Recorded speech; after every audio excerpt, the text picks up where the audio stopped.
Hola a todas las personas que nos ven en este canal. Soy Jorge Quevedo. Vamos a continuar con la lectura de este libro de Zecharia Sitchin, fallecido en el 2010, Los Reinos Perdidos. Estábamos hablando en la última parte, ¿no?, de esa situación que se dio con la llegada del diluvio, y también hablábamos de esas dos grandes pirámides que construyeron ellos, no los terrestres, para que les sirviera como baliza de inicio de aterrizaje en ese plano que se hizo, ¿no?, como un corredor de aterrizaje de las naves de ellos. Y que el final de ese corredor eran allá en Turquía y Armenia, los montes Ararat, dos picos grandísimos, altísimos. Sigue diciendo Zecharia Sitchin: para que los terrestres pudieran sobrevivir, multiplicarse y ser útiles a los Anunnaki, se les concedió la civilización en 3 estadios, poco a poco. Se trajeron de Nibiru semillas. ¿Ves? Tenemos el mismo ADN, el planeta de ellos, el planeta nuestro, tenemos el mismo ADN. El ADN de Nibiru, que se lo transmitió a esa parte de Tiamat que formó después el planeta Tierra. Mucho oro y mucha agua, tenemos el mismo. Por eso ellos traen plantas y se levantan aquí. Por eso se juntan con las terrestres y producen hijos. Tenemos el mismo DNA o ADN. Se les concedió la civilización en 3 estadios. Se trajeron de Nibiru semillas para cultivos vitales para la alimentación de ellos y del terrestre, especialmente cereales, frutas. Se domesticaron variedades silvestres de cereales y animales. Una variedad silvestre de un cereal, ¿qué significa que se domesticó? Que en el laboratorio de ellos modificaron la genética de ese cereal, que si producía una cosecha en un año, la modificaron genéticamente para que en el año produjera 2 cosechas. Era urgente después del diluvio tener fuente de alimentación para el terrestre y para ellos. Entonces el trabajo genético de los Anunnaki fue que ayudó a eso, porque era urgente con el trabajo dice aquí entonces, manipulación genética de semillas. Los conocimientos científicos de esta gente fue que nos ayudaron a sobrevivir después del diluvio. Trajeron semillas de allá y las que estaban aquí también fueron manipuladas genéticamente. Eso ya se descubrió, que muchas semillas, alguien hizo una manipulación genética de este cereal. El origen no era así, ya se descubrió por los análisis científicos. Alguien manipuló esto. Daba una cosecha al año, era medio silvestre con pocos nutrientes, y ahora es alimento casi completo y produce 2 y 3 veces al año. El fruto del trabajo científico de ellos después del diluvio. Se trajeron de Nibiru semillas para cultivos vitales. Se domesticaron variedades silvestres de cereales y de animales. Se les enseñaron las tecnologías de la arcilla y el metal. La arcilla, a construir ladrillos de arcilla quemados en hornos. Eso le enseña el Anunnaki al terrestre después del diluvio. Eso forma parte del proceso de civilizatorio, como dijo Anu. Denle la civilización y después váyanse. Dice, se les enseñaron las tecnologías de la arcilla y el metal, la mineralogía, fundir grande cantidad de minerales y a mezclar minerales, por ejemplo el cobre y el estaño para producir el bronce. Ya se descubrió que los españoles que llegaron aquí aprendieron a fundir grandes cantidades de oro con los nativos en el sur de México y en los Andes. Ya el nativo tenía esa tecnología porque el Anunnaki se le enseñó miles de años atrás y venía transmitiéndose de generación en generación. Aprender a construir ciudades, aprender a trabajar con minerales, fundir grandes cantidades de minerales. El español no sabía eso. Lo aprende con los indígenas, pero eso no aparece en los textos porque ellos tienen que colocarse como que vinieron a civilizar un monte de salvajes. Esa es la idea que nos ha metido en la cabeza. Hasta en la alimentación el indígena ayudó al español y al portugués a sobrevivir. Porque esa gente venían de España y de Portugal con los barcos y para comer traían muchas galletas y vinos. ¿Mm? Harina de centeno para hacer esas galletas en los barcos y vino. Y eso, unos viajes que duraban 3 meses, se le echaba a perder, el vino se ponía agrio y las galletas se podrían por el camino. Cuando llegan aquí a América, que ellos descubren que los indígenas tienen un alimento que es la mandioca, en otros lugares le dicen la yuca, que ellos le quitan, una es venenosa y otra no. Y ellos deshidrataban esa yuca, esa mandioca, y creaban en algunos lugares se le dice casabio, casabillo, una torta de harina de mandioca. La deshidrataban y eso quedaba seco, como un almidón, y se tostaba en una piedra caliente. Y se molía. Y ahí salía una harina que dura años, no se echa a perder. Harina de yuca. Cuando los portugueses y los españoles vieron eso, encontraron la gloria. Y no, pues entonces esto es lo que tenemos que hacer para viajar por meses en el mar y este alimento no se pudre, y así lo hicieron. Y eso no aparece en ningún documento que el español escribe. Todo lo mar... No, esta gente eran salvajes, no sabía nada. Le enseñamos a comer. El indígena le enseñó a comer en el mar lo que podía durar tiempos. El español no sabía eso. Deshidratar un alimento para que le dure muchísimo tiempo en el mar. Aprendieron de los indígenas. En todas partes casi del Caribe, en el Amazonas, por el norte, por el sur, está esa tortilla de la yuca deshidratada, de la mandioca, que puede durar meses y no se echa a perder. Te compra un saco de esa harina y dura años y y una cantidad de nutrientes tremendo. Dice, les enseñaron las técnicas, las tecnologías de la arcilla y del metal al terrestre. Esta última, la tecnología del metal, fue de gran importancia, pues tenía que ver con el propio éxito de los Anunnaki a la hora de reanudar el suministro de oro. Ahora que las viejas minas de África estaban atascadas y sepultadas por el lodo y el agua del diluvio. La primera vez que Nibiru pasó por la cercanía de la Tierra después del diluvio, se recibieron materiales vitales de allí. Ya les dije que cuando el planeta de ellos entra en nuestro sistema solar, ellos aprovechan y hacen viajes de la Tierra aquí y de aquí hacia allá. De Nibiru a la Tierra y de la Tierra a Nibiru. Aprovechan la cercanía, está aquí en el sistema, el planeta y el planeta de ellos. Parece un laboratorio espacial porque va y viene, ellos estudian todo el sistema solar.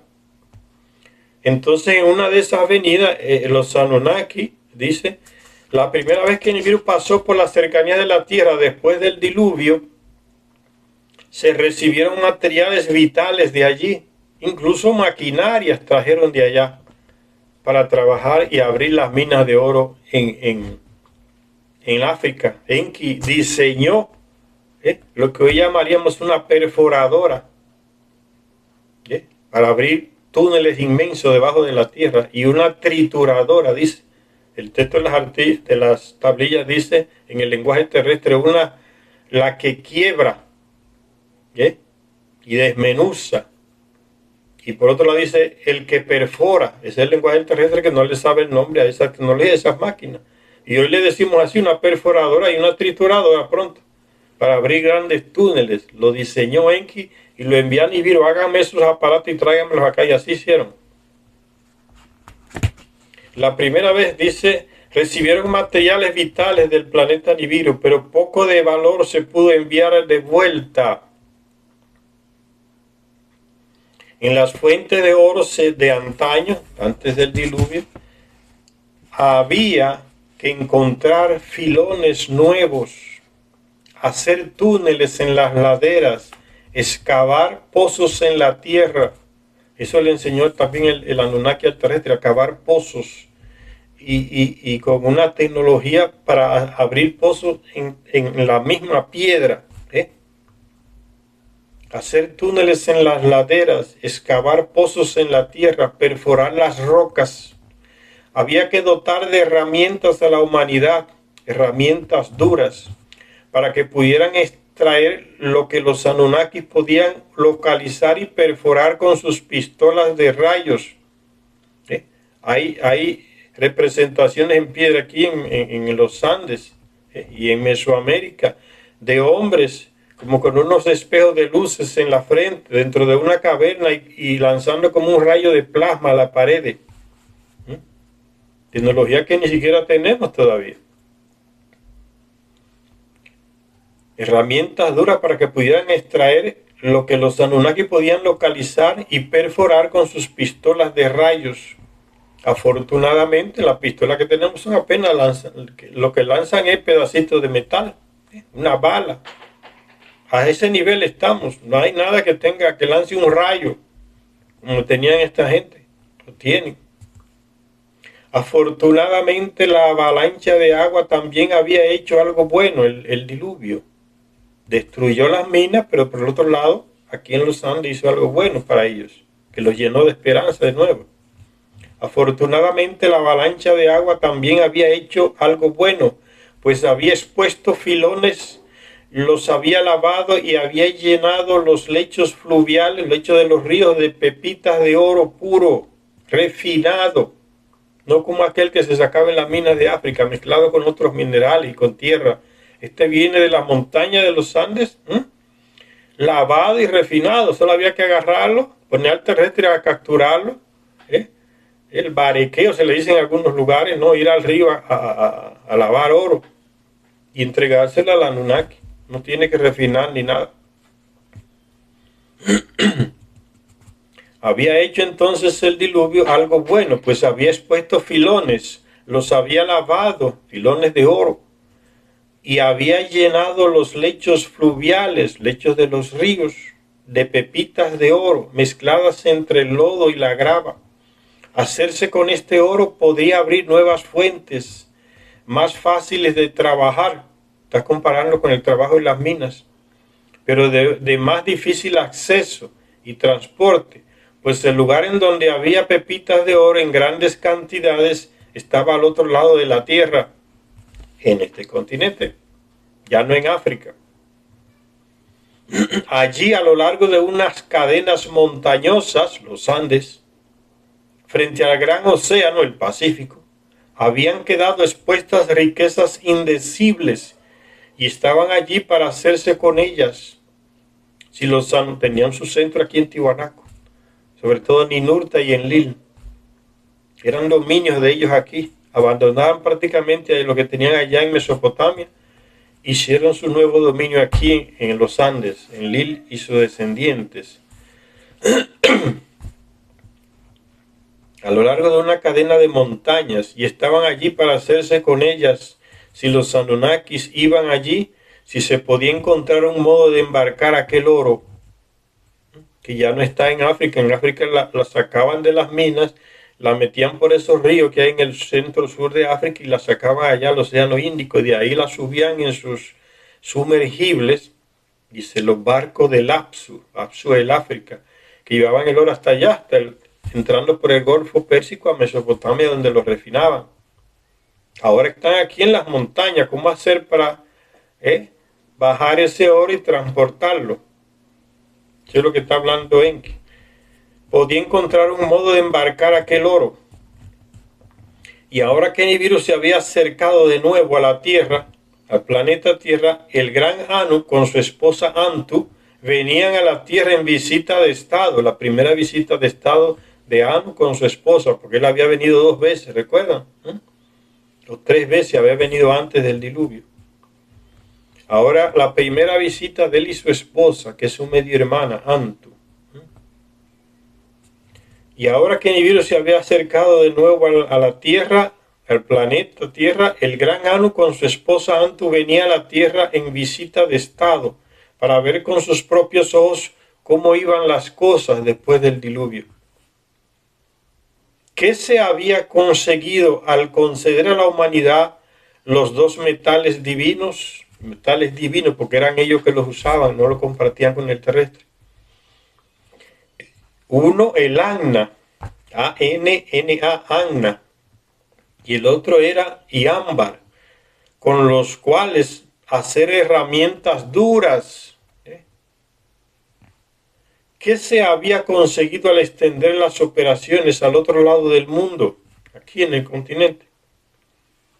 ¿Estaban los almacenes llenos de oro, como se había dicho, listos para ser embarcados hacia Nibiru? Esos dos metales, el Anna y ámbar, se refiere al hierro, que lo tiene el Anunnaki, lo descubre el Anunnaki, pero no le comparte la tecnología con el terrestre. Más tarde sería que el terrestre comienza a usar el hierro. Después de que el diluvio barriera la Tierra, barriera el planeta Tierra, cuando se trajo la realeza desde el cielo, la realeza abajo del cielo, el sistema monárquico de ellos allá, lo trajeron aquí, lo implantaron ahí en Mesopotamia, en la ciudad de Kish por primera vez. Ellos eligieron un lugar, significa un hombre fuerte, que después se le llamó el rey. Y toda esa estructura de la monarquía se le enseñaron ellos aquí al terrestre, porque es el sistema de gobiernos allá. Por eso dice, cuando la realeza bajó del cielo, cielo con mayúscula, el planeta de ellos, Nibiru. La realeza estuvo primero en Kish, esa ciudad ahí en Mesopotamia, cerca del río Tigris. Así comienza la relación. En el texto de las tablillas llamado Listas de los Reyes Sumerios, de las distintas dinastías y capitales de la primera civilización en Oriente Próximo. Y lo cierto es que la arqueología ha confirmado la preeminente antigüedad de esta ciudad sumeria, Kish. Encontraron ruinas de ella, donde se estableció por primera vez la monarquía. Ellos eligieron el primer rey en Kish. Por eso se dice cuando la realeza bajó del cielo. Fíjense que eso se extiende hasta la Edad Media, ¿no? Las religiones decían que el rey era representante de Dios, aquí en la tierra, ¿no? Entonces, hacer la voluntad de Dios era hacer la voluntad del rey. Le metían los sacerdotes y los frailes a los indígenas aquí en América. El que se rebela se está rebelando contra Dios, porque el rey es representante también de Dios aquí en la tierra de su poder, así como el Papa. Entonces sigue diciendo Sitchin,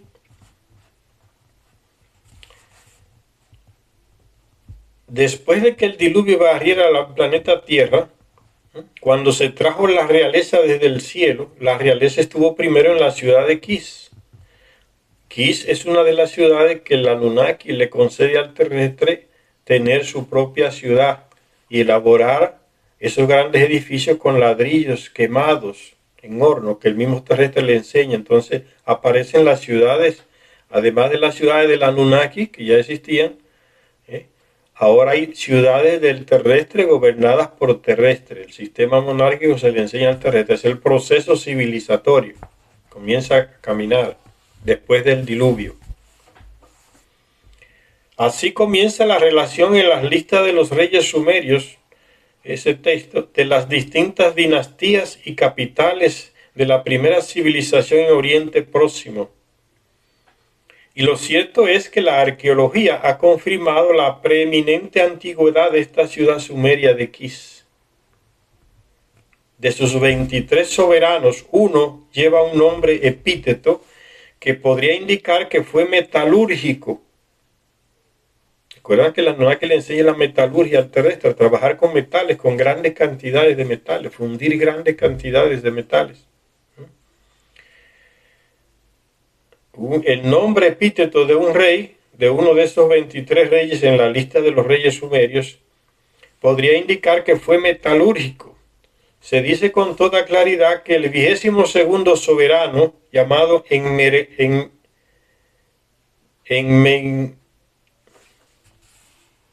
Enmenbaraxi, fue el que se llevó como botín el arma fundida de Elam. Se llevó como botín el arma fundida de Elam. Hablando de algún mineral que fundió metal. Elam, en las montañas al este y al sudeste de Sumeria, era uno de los lugares en donde comenzó la metalurgia. Elam, esa parte hoy, lo que hoy es Irán, por ahí esos lados. Y la mención del preciado botín, un arma fundida, confirma las evidencias arqueológicas de una metalurgia totalmente desarrollada en Oriente Próximo, poco después del 4000 a.C. Pero Kis, la primera ciudad del reinado, fue herida por las armas, dice un texto de una tablilla, quizás por los mismos elamitas cuya tierra había sido invadida, y la realeza, la capital, se transfirió a una flamante ciudad llamada Uruk, que en la Biblia se le llama Erek. Entonces comenzaron las guerras entre los terrestres enseñados por ellos a hacer guerras. Y esa desgracia, fíjense, la tenemos hasta el día de hoy. El terrestre no pudo liberarse de esa enseñanza, hacer guerra para robar territorios. Esas fueron las primeras guerras. Ahora es para robar recursos. ¿Ves? Seguimos en las mismas. Para ampliar el territorio del imperio. Matan y matan y matan y no paran, ¿no? Y eliminan sociedades enteras, pueblos enteros, ¿no? Como hicieron los españoles acá. En muchas islas eliminaron completamente la población. Eso vinieron a civilizar. Eso es civilización. La barrieron completamente, imagínense. Son genocidas. Y como hay idiotas que celebran el 12 de octubre, el Día de la Raza. Como que parece que le pasan un paño a toda esa sangre que hay históricamente ahí derramada.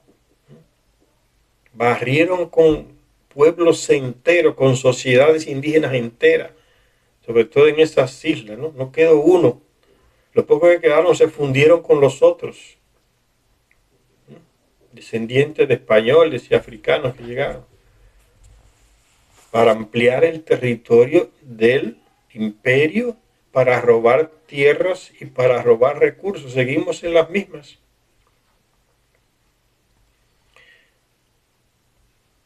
Dice, pero Kis fue herida por las armas, quizá por los mismos elamitas cuya tierra había sido invadida, y la realeza, la capital, se transfirió de Kis a una flamante ciudad llamada Uruk. En la Biblia se le llama Erek. De sus 12 reyes, el más conocido fue Gilgamesh, un gigante más de 2 metros, con un cuerpón, ¿no? Un león, delante de él parecía un gatito, lo podía agarrar entre los brazos así. Aparecen las imágenes en piedra de él, en arcilla, con 2 leones debajo del brazo. Imagínense el tamaño de ese tipo que era. Porque es mezcla de Anunnaki con terrestre. Entonces la genética del Anunnaki, un hombre más alto, más fuerte, con más inteligencia que el normal terrestre, se manifiesta con más fuerza. Gilgamesh, de heroico renombre. Por ahí se puede conseguir en internet, ¿no? La leyenda de Gilgamesh o Gilgamesh. Su nombre significaba a Yibil, dios de la fundición consagrado. Yibil era uno de los hijos de Enki, experto en inventor, que hoy no puede imaginar hasta dónde llegaba, ¿no? Inventaba cualquier cosa, ¿no? Con metales a nivel de tecnología, de física, de química. Yibil, se parece al Hefesto de los griegos, que creaba de todo, forjaba de todo, el herrero, pero era más que eso. Yibil, hijo de Enki. Yibil, dios de la fundición. Entonces Gilgamesh significaba ese nombre, ¿no? Consagrado a ese dios, a ese Anunnaki. Yibil, Gilgamesh. El terrestre comenzó a tomar el nombre de estos Anunnaki, que le llamaba de dioses, y colocárselo junto con su nombre, ¿no? Por ejemplo, el rey Nabucodonosor, Nabupolazar, Nabunais, son reyes sumerios que tomaron el nombre de Nabu, el llamado dios hijo de Marduk y de una terrestre, y que tenía una ciudad al lado del Éufrates llamada Barsira o algo así se llamaba esa ciudad. Todavía andan las ruinas ahí de esa ciudad de Nabu. el dios Nab, hijo de Marduk, el Ra de Egipto. Entonces, eso es lo que está diciendo, que el terrestre comenzó a colocarse esos nombres apónimos, como en honor, y hoy seguimos haciendo lo mismo. Jesús Andrés, Francisco Jesús, Jesús María. Estamos tomando el nombre de este tal Jesús por colocárselo a nuestro nombre. Exactamente, seguimos haciendo lo mismo. El nombre de ese tal Jesús, y José el nombre del tal San José. Yibil, Gilgamesh entonces significaba su nombre Yibil, Dios de la fundición, consagrado a Yibil, Dios de la fundición. Parece ser que la metalistería fue importante para los reyes de Uruk o Erech. Uno de ellos, que tenía la palabra herrero, describe el motivo por el cual era famoso. Hoy, exactamente como hacemos hoy. José Manuel Montero, porque sus antecesores andaban por los montes cazando animales. Andrés Montero. José Herrero o Herrera, porque algunos de sus antecesores trabajaban en la herrería. Seguimos igual hasta el día de hoy. Uno de ellos, que tenía la palabra herrero, describe el motivo por el cual era famoso. El primer soberano cuyo reinado comenzó cuando Uruk no era más que un recinto sagrado, tenía el prefijo mes, que significa maestro fundador, como parte de su nombre. José Herrero. La inscripción de este rey resulta ser inusualmente larga, una inscripción en piedra que dejó de este rey. Decía así: Mezquiahasher, hijo del divino Utu. ¿Recuerdan? Utu Shamás. Nieto de Enlil, hijo de Narsin, que tuvo a Utu Shamás, gemelo con Inanna. Nacieron los dos aquí en la tierra. Y ya dijimos que entonces el Anunnaki era parte terrestre, eso descendiente de los dioses, los llamados semidioses. Mezquiahasher, hijo del divino Utu, se convirtió en sumo sacerdote, el que le servía en la residencia o templo, como decía el terrestre, de uno de estos Anunnaki. Ese era el sumo sacerdote o el sacerdote. Servidores de la residencia del rey, nada que se parezca a lo de hoy. Gente que hace misa, no era nada de eso. Mezquiahasher, hijo del divino Utu, se convirtió en sumo sacerdote de Leanna, que era el nombre de la residencia de Utu. Mezquiahasher entró en el mar occidental. Mar occidental, Secharia Sitchin lo coloca con mayúscula, en el mar occidental, y partió hacia las montañas. Entró en el mar occidental, puede ser el Pacífico, para llegar a las costas de los Andes en Perú, por ahí Perú, Ecuador y esos lados, esas costas. Por ahí desembarcaban para ir a las montañas, montañas de estaño. ¿Dónde era que estaban? Ya dijimos, lo dice Sitchin, ¿no? Después de tantas pruebas y cosas que presenta, cerca del lago Titicaca, las montañas de estaño. Fíjense, de Medio Oriente vienen a buscar, y ya mostramos la ruta que hacían, no era por el este, circunnavegando el Pacífico a salir en las costas de los Andes, ahí, de lo que hoy es Perú y Bolivia, esos lugares por ahí. Partió hacia las montañas, entrando en el mar occidental. Esta información, en la que se registra una hazaña renombrada, es muy importante, dice Sitchin. Cuenta de la longitud de la inscripción, cuando lo normal es que se pusiera solamente el nombre del rey y la duración de su reinado, pero se le agrega que entró en el mar occidental y partió hacia las montañas. Entonces Sitchin se pregunta, ¿qué mar cruzó Mesquiagasher, el maestro fundidor? ¿Y a qué montañas llegó? Llegando a ese tal mar occidental. Nunca lo sabremos seguro, pero los términos parecen sugerir el otro lado del mundo, costas del Pacífico, en los Andes, en Sudamérica. Podemos comprender la urgencia por traer la metalurgia a Uruk. Tenía que ver con la inminente visita del estado de Anu y su esposa. Quizás para hacerle ver que todo iba bien aquí en el planeta, que la ciudad Uruk se había construido en su honor. Se construyó cuando Anu dio la noticia, voy a visitarlos al planeta Tierra.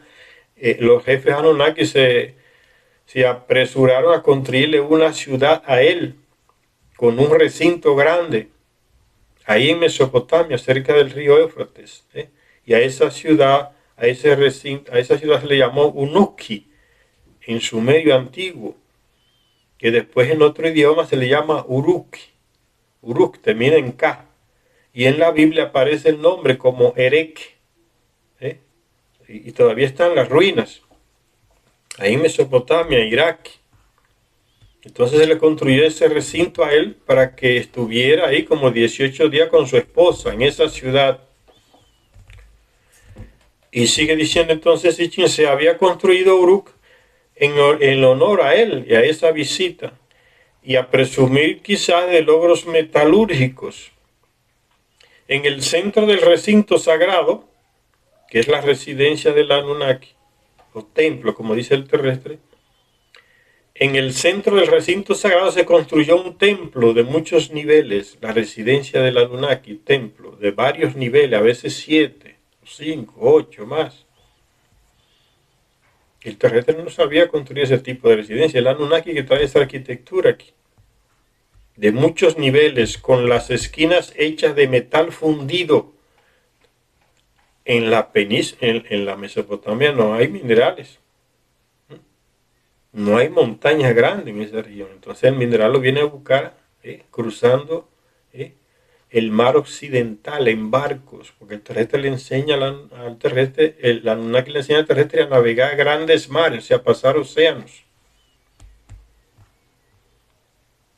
Entonces vinieron aquí a buscar ese material para hacerle la casa, la residencia, parte de esa residencia de metal a ese rey que viene a visitarlos, al rey de ellos. En el centro del recinto sagrado se construyó un templo de muchos niveles, con las esquinas hechas de metal fundido. Su nombre era, de ese recinto, Eanna, el Eanna. Se suele interpretar como casa de Anu, pero también podía significar casa de estaño. Los textos en los que se detalla el protocolo y el programa de la visita real de Anu a esa ciudad de Uruk nos muestran un lugar pródigo en oro. Se usó mucho oro también para construirle la residencia a ese tipo. No encontraron los españoles edificios residenciales, ¿no?, los templos principales con paredes forradas de oro en los Andes. Ahí hicieron fiesta, lo agarraron todo y lo fundían y se lo mandaban a la reina allá a España, que era la primera corrupta, la primera que mandó a robar para acá.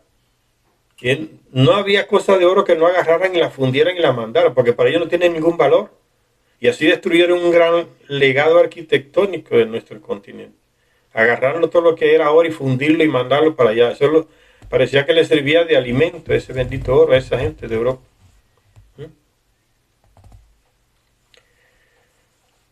Las tablillas encontradas en los archivos de la ciudad de Uruk, que según lo que anotó el escriba eran copias de textos sumerios anteriores, se pueden leer solo a partir de la mitad, porque están deterioradas. Recuerden que Secharia así sabe leer las tablillas. Se puede solo leer a partir de la mitad, porque la otra mitad está deteriorada. Anu y Antu ya estaban sentados en el patio del templo, o de la residencia, contemplando una procesión de dioses, de sus hijos y descendientes, que lleva el cetro dorado. Mientras tanto, unas diosas, o sea, unas mujeres Anunnaki, preparan los dormitorios de la pareja real en la Enir, que significa casa brillante, casa de la brillantez. Una parte de la residencia del Anunnaki, los apocentros privados. El Enir, casa de la brillantez, que estaba cubierta con la hechura de oro del mundo inferior, que es África, el oro que se trajo de África. Con ese oro hicieron parte de esa residencia. A eso se le llama el mundo inferior, el sur de África. No es nada de espiritual, ¿no? Como dicen mucha gente ignorante, ¿no? Que es el submundo, el mundo de los muertos, de las almas, el submundo, el mundo inferior, no es nada de eso. Sicharya Sitchin aclara muy bien, con base. Se refiere a la parte sur de África, el mundo inferior. Y allá trajeron ese oro para colocarlo en parte de esa residencia que iba a recibir a Anu y su esposa. Al oscurecer el día, un sacerdote ascendió hasta el nivel más alto del Sigurat, o la casa que le hicieron a Anu, en el piso 7, diríamos hoy, para observar la esperada aparición de Nibiru, conocimientos astronómicos que ellos después les transmiten al terrestre, y a esa clase de que le llaman los sacerdotes, sumos sacerdotes, que eran los que administraban su residencia. Esa es la clase que comienza a concentrar el conocimiento del Anunnaki, y después se lo va a pasar al terrestre común.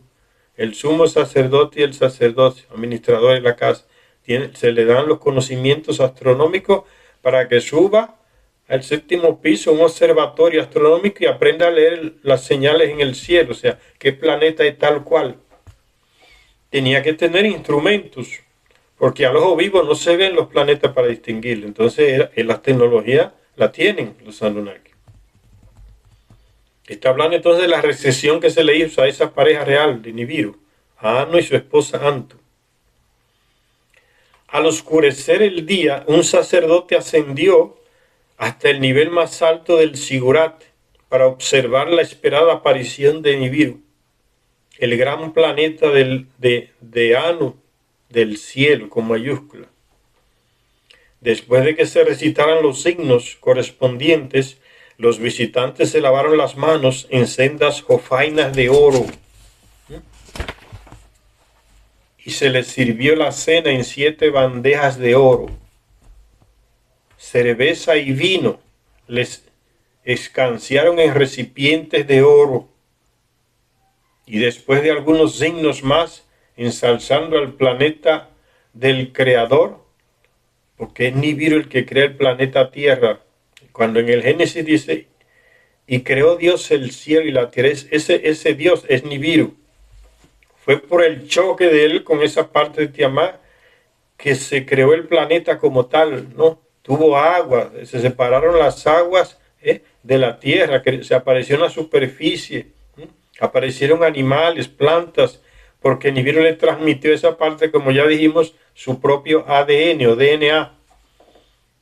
Ese es el creador, es Nibiru, el Señor creador. Y nos dice la religión, no, que eso fue Dios. Entonces sigue diciendo, el planeta del creador, el planeta que es el héroe del cielo, porque es el mayor de todo lo de nuestro sistema solar, es Nibiru. Una procesión de antorchas portadas por dioses acompañó a los visitantes. No había electricidad en ese valle de Mesopotamia. Es una procesión de antorchas con ese betumen que todavía sale ahí en lo que es Irak, del suelo. Sube ese betumen, lo usan para hacer antorchas y otras utilidades. Una procesión de antorchas portadas por dioses, o sea, por Anunnaki, no por terrestres, acompañó a los visitantes, a la pareja real, hasta su recinto dorado.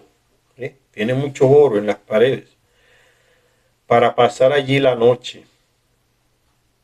A la mañana siguiente, los sacerdotes llenaron los incensarios de oro durante los sacrificios, mientras se despertaban los dioses para servirles un elaborado desayuno servido en fuentes de oro.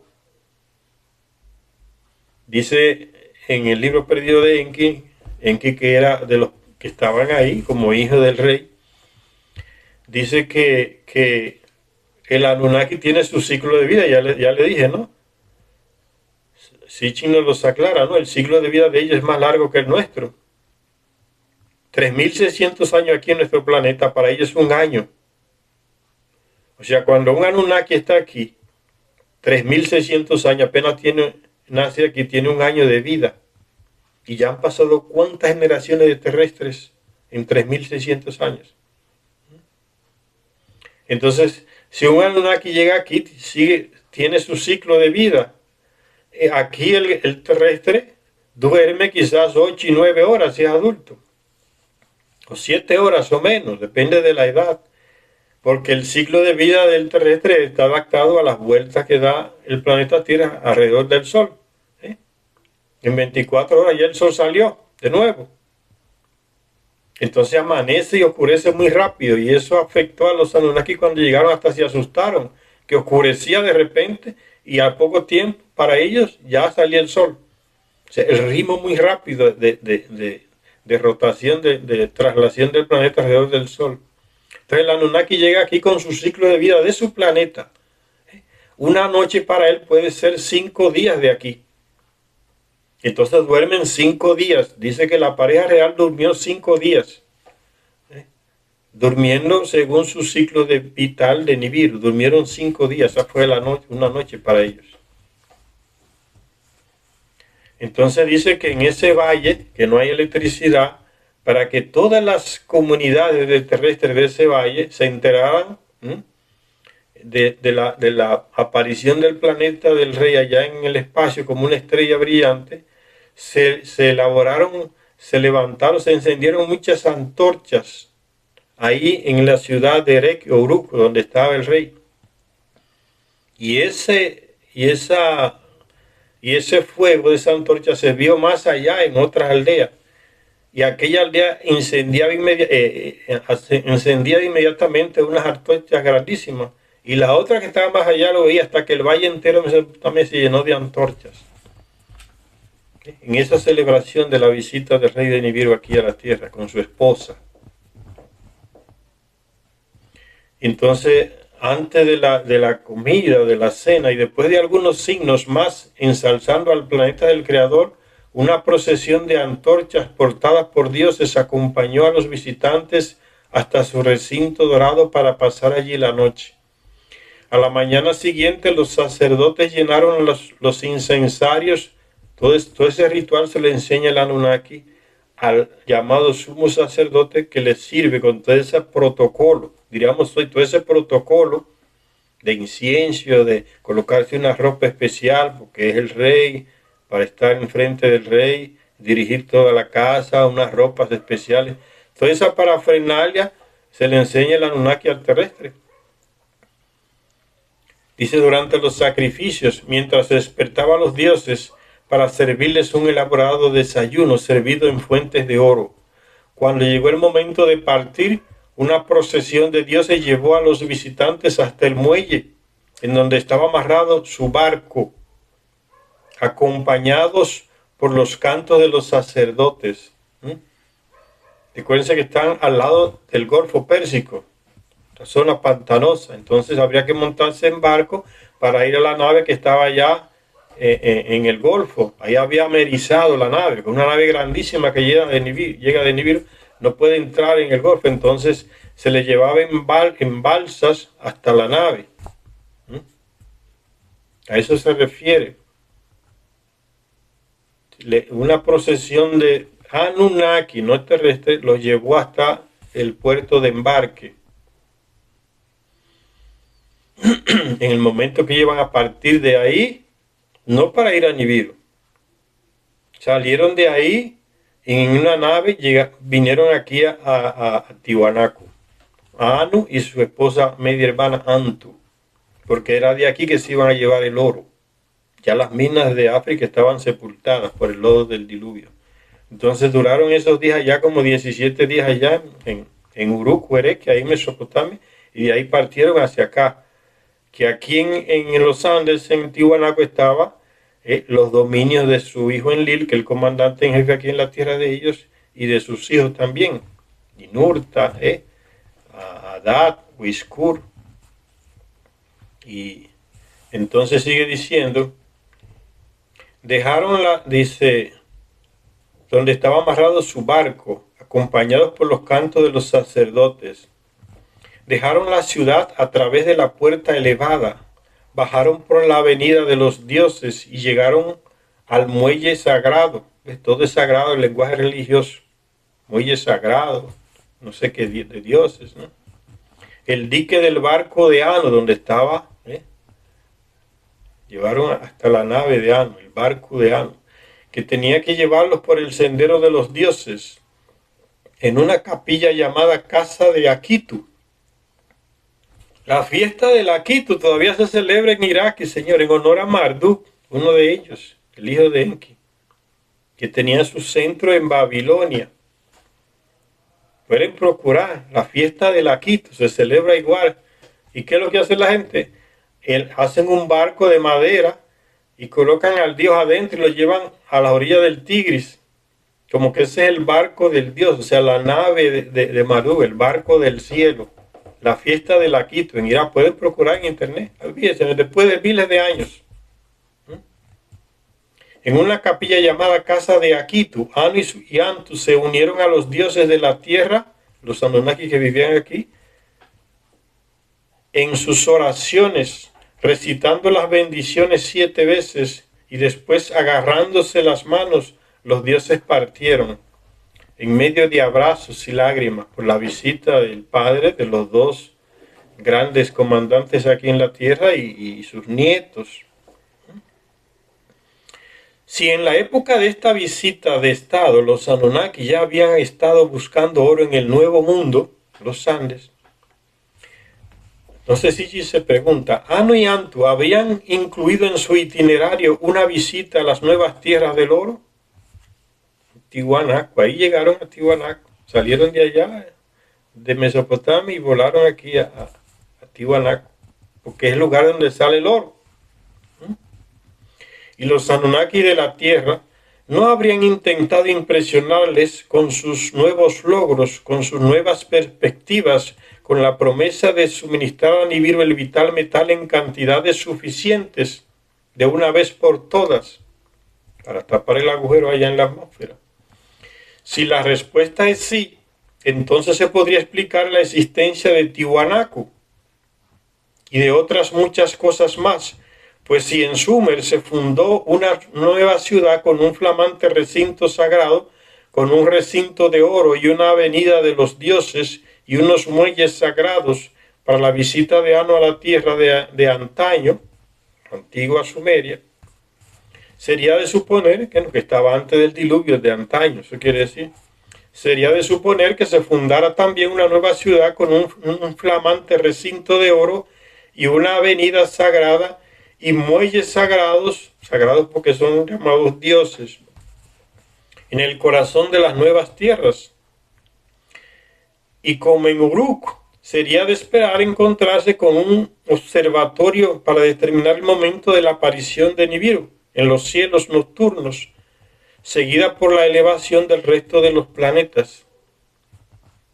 Creemos, dice Sitchin, que un paralelismo así podría explicar la necesidad de un observatorio astronómico, como el Kalasasaya, Perú, Bolivia, observatorios astronómicos, como el Kalasasaya, por su precisión y por su fecha hacia el 4000 a.C. Sugerimos que solo una visita de estado de estas características podría explicar la elaborada arquitectura de Pumapunku, en Bolivia, sus regios muelles para el desembarco también, y sí su recinto chapado en oro, como lo descubrieron los arqueólogos, estaba lleno de chapas de oro, Tiwanaku. Los ladrones de tesoros se las fueron robando. Pero ya los arqueólogos descubrieron que sí, que estaban tapadas de oro esas paredes ahí, forzadas de oro. La elaborada arquitectura de Pumapunku, sus regios muelles y sí su recinto chapado en oro, Pues eso es exactamente lo que los arqueólogos han encontrado en Pumapunku. Evidencias incontrovertibles de que no solo se cubrió con placas de oro parte de los pórticos, como los paneles traseros de la Puerta del Sol en Tiwanaku estaban cubiertos de placas de oro, sino que se chapó en oro la totalidad de las paredes, entradas y cornisas. En muchos bloques de piedra pulidos, el especialista en esos antropólogo en esos lugares de Tiwanaku llamado Poznański encontró y fotografió hileras de pequeños agujeros redondos que servían para sujetar las placas de oro, que los cubrían a través de clavos también de oro. Y cuando en 1943 pronunció una conferencia, Poznański, sobre el tema en la llamada Sociedad Geográfica, presentó uno de estos bloques con 5 clavos de oro todavía clavados en él. Los otros clavos se los habían llevado los buscadores de tesoro cuando arrancaron las placas y se las robaron, porque el gobierno no le hacía caso a esas estructuras. La posibilidad de que en Pumapunku se hubiera erigido, eso ahí en Tiwanaku, se hubiera erigido en la época más remota un edificio con las paredes, el techo y las cornisas recubiertas de oro, tal como lo había sido la Enir en Uruk o Erekia en Mesopotamia, se hace más significativa cuando descubrimos que los bajorrelieves que decoran las puertas ceremoniales en Pumapunku, así como algunas de las gigantes estatuas del gran dios en Tiwanaku, tenían incrustaciones de oro. Poznański descubrió y fotografió los agujeros de sujeción, algunos de 2 milímetros de diámetro, alrededor de los relieves, escribió Poznański. Una importante puerta de Pumapunku, llamada la Puerta de la Luna, tenía incrustado en oro tanto el relieve de Viracocha como el rostro del dios en la franja inferior, lo cual hacía que los jeroglíficos principales resaltaran con gran brillantez. Vamos a hacer una parada por aquí para que no se haga muy largo esta lectura. Gracias a todas y a todos los que nos ven en este canal. Hasta la próxima lectura.